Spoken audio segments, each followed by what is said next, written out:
redação, se for o caso da sua prova, ele te dá um panorama geral para você compreender melhor aqueles direitos específicos no texto constitucional. Então, ter essa noção geral de como funcionam os direitos fundamentais é extremamente importante para o desenvolvimento da tua matéria aqui de direito constitucional. Então, vamos lá. Primeira coisa.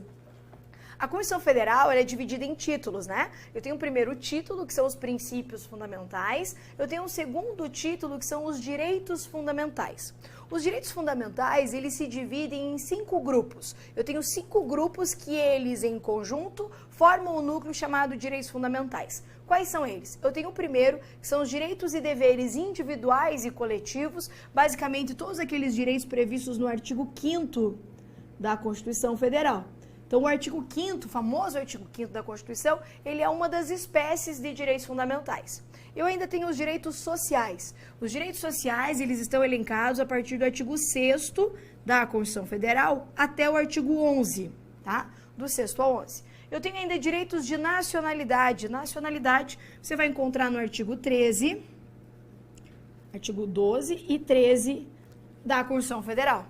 Direitos políticos você vai encontrar no artigo 14 a 16 da Constituição Federal e partidos políticos no artigo 17.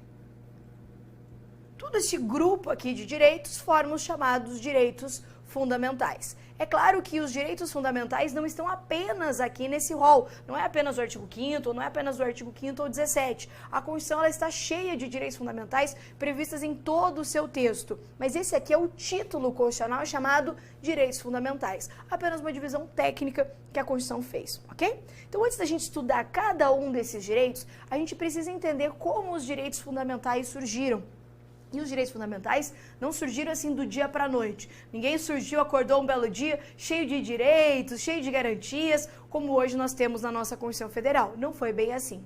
Os direitos fundamentais, então, eles surgiram ao longo da história da humanidade de acordo com o momento e com as necessidades que o povo tinha. Então, por exemplo, vamos começar aqui com os direitos de primeira geração. Interessante que a doutrina, ela divide o momento em que os direitos foram surgindo em gerações de direitos ou dimensões de direitos. A doutrina atual, ela prefere a expressão dimensão do que geração, porque quando usa a expressão geração, dá a sensação de se vê uma geração nova, a geração anterior sumiu ou deixou de existir. Na verdade, não. Os direitos, eles estão sempre em constante evolução, estão sempre surgindo novos direitos. Por isso a gente vai usar a expressão aqui dimensão de direitos, mas na tua prova vier geração de direitos, é tudo a mesma coisa. Então, os direitos de primeira dimensão ou primeira geração foram os primeiros direitos a surgir na humanidade. Esses direitos são chamados direitos civis e direitos políticos. Direitos civis, eu tenho as liberdades, direitos, por exemplo, de ir e vir, o direito de propriedade, a liberdade de ação ou legalidade, as garantias constitucionais, como, por exemplo, o habeas corpus, o devido processo legal, tudo isso são direitos de natureza civil. São direitos voltados para o indivíduo, para a pessoa. E por que foi necessário surgir esses direitos? É importante a gente entender um pouquinho da história aqui. Nós tínhamos um período da história da humanidade chamado de Estado absolutista. O Estado absolutista, você deve lembrar lá da tia, da escola, explicando esse momento do Estado absolutista. O Estado absolutista era aquele em que eu tinha a figura do rei, do monarca, que ele exercia todas as funções do Estado. Ele governava, ele legislava, ele julgava, ele administrava, ele fazia tudo. Essa concentração de poder na mão do rei fazia com que ele abusasse do poder. Então ele tinha todo o poder na mão dele, a tendência é que ele abusasse desse poder que ele tinha.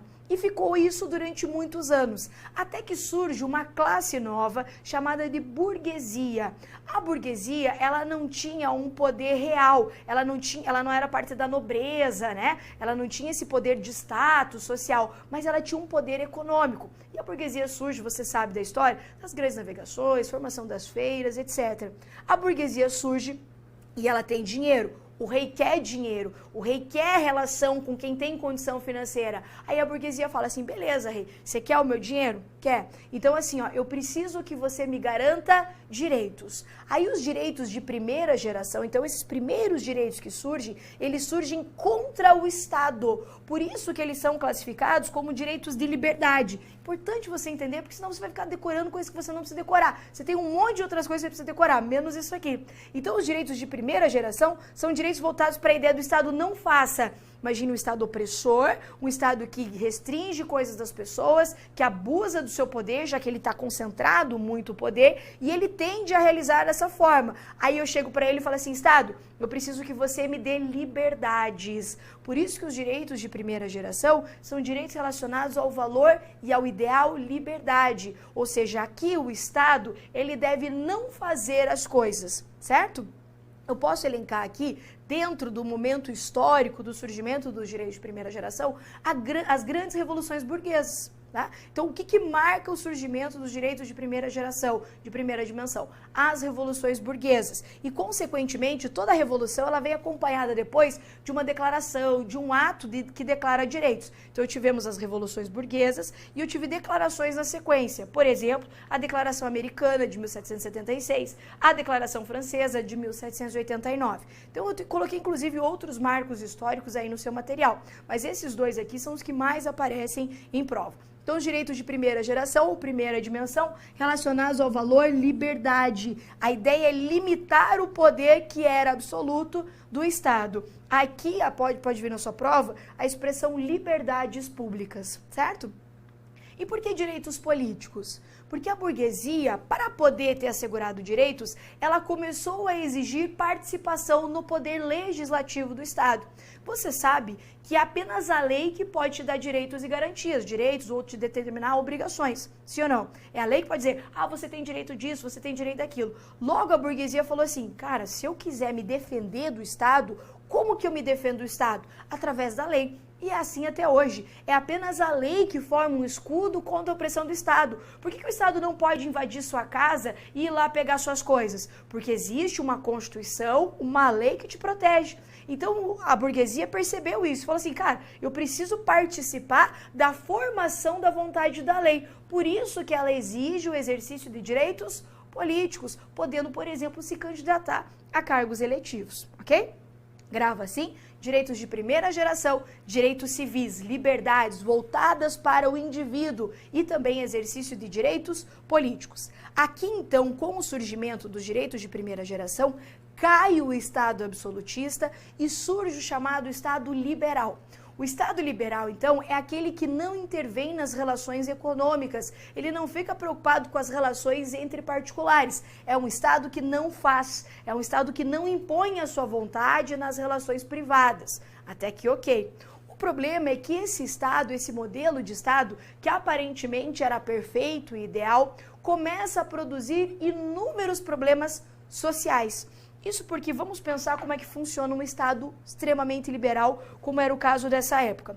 O Estado liberal, como eu disse, ele não intervém nas relações econômicas. Aí vamos imaginar, então, a situação que nós tivemos da Revolução Industrial.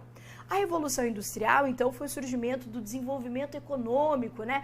Máquina a vapor, tecnologias na época, surgimento de 1000 coisas modernas, né? Que não existia durante o fim do Estado absolutista e o período inicial do Estado liberal. O que acontece na Revolução Industrial? Eu tenho um industrial que ele tem o poder da indústria, ele contrata pessoas. Olha que coisa maravilhosa que deveria funcionar. O cara tem a indústria, ele produz riqueza e ele devolve essa riqueza para a sociedade. Como que ele devolve a riqueza para a sociedade? Através de um negócio chamado salário.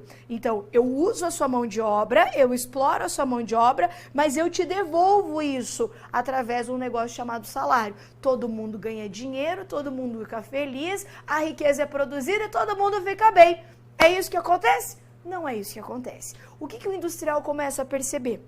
Todo mundo começa a se aglomerar nas cidades. Você lembra isso da história, não lembra? As pessoas começam a sair do campo e ir para as grandes cidades. Fenômeno conhecido como êxodo rural. Sai todo mundo para a cidade. Por quê? Você sabe que a caneta é mais leve que a enxada, né? Então todo mundo quer desenvolvimento econômico, todo mundo quer melhor qualidade de vida, todo mundo quer melhorar. Aí as pessoas saem da zona rural e vão para o centro urbano em busca de melhores qualidades de vida. Chega lá, o que acontece? O industrial tem emprego para dar, só que eu tenho uma fila de pessoas que querem trabalhar ali. Imagine que o cara paga 30 para o seu funcionário. Quando eu tenho uma fila de pessoas, o que ele fala? Cara, eu vou pagar 20 para você. Você quer 20 para trabalhar e fazer a mesma função? Ah, eu quero. O cara tá desesperado para trabalhar. Aí quando ele pega, coloca a pessoa para trabalhar por 20, o que acontece? Aqueles 10 que ele pagava se transforma em lucro. E daí o cara cresce o olho desse tamanho e fala assim, eita, que eu posso lucrar mais. E daí aquilo que deveria voltar para a sociedade não começa a voltar. Aí o cara fala assim, cara, esses caras estão desesperados aqui para trabalhar, já sei. O negócio é o seguinte, agora nós vamos trabalhar 16 horas direto. Quem ia reclamar? O que ia fazer? O Estado, ele garantia algum direito de caráter trabalhista? Não, o que existia era apenas direitos civis e políticos nesse momento. Aí, por exemplo, o cara ficava doente lá no trabalho. Ah, ficou doentinho, chute na bunda, vai embora. Ai, não tem auxílio, doença, não tem nada, filho. Ah, não tem tem nada nessa época. Aqui é só direito civil e político. É só o Estado não fazendo, deixando a burguesia participar lá da formação da vontade da lei. Aí, qual que é o problema? Tivemos as grandes guerras mundiais, né? Primeira Guerra Mundial, os homens vão tudo trabalhar, vão tudo pra guerra, trabalhar não, os homens vão tudo pra guerra. E as mulheres ficam em casa. Só que elas ficam em casa recebendo pensão guerra? Tem pensão guerra? Não tinha pensão guerra. E daí a mulher faz como pra manter os filhos? Porque naquela época não tinha filho, não. Naquela época era de 12, 15, 14, né? A mulher só ficava gerando. Era um negócio incrível aquilo. Aí o que acontece? Que as crianças precisam comer. Faz como? A mulher fala assim, vou ter que trabalhar.